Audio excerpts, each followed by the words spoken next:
Poeti ka bëj intervistë pra 2 vjeqare, çdo gjë e kam tregu, edhe ndoshta është pak më e veçantë ceki nga libri, ndoshta është periudha e viteve 90, kur është bë helmimi i shkollave nxënëse në Kosovë. Edhe unë kam qenë. Kishe një nxënës nga shkollat që janë helmuar. Domthonë janë helmuar 5.000 nxënës. Është e shkruar edhe kjo në libër. Si e kujton atë moment? Nga erdhi helmimi dhe ma rikujto pak si ngjarje. Edhe në shkolla, domthonë në 90-ën erdhi momenti kur ato në ujë hudhën helm. Dhe ato nxënës që ka pi ujë janë helmu.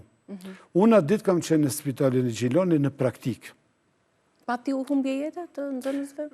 Tani nuk kam shifra, unë mu flasë për 6 nxënësit që kanë qenë shokët e mi dhe shoqet në klasën time, edhe ato kishin simptome 3 herë në ditë ose 5 herë në ditë a livanose ato, nuk me një frymë do. Erdhën atë shumë nxënës, sa i shtrimë në përbarin, aty në park, dhe më thonë. Edhe një moment në gjuhën sërbe, që e kishmi lëndën sërbe, dhe më thonë, në shkollë, të obligume, një e javë, edhe me një moment u a livanosën. Sa livanos njëri, ranë gjithë tjerët. Edhe a i tha, shihi, gjuhën sërbe, se flasë vetëm shqipunë. Tha, shihi artistat shqiptarë. Nuk shkoj një dhëndim, po u talte dhe thënë të i shifi artistat shqiptarë.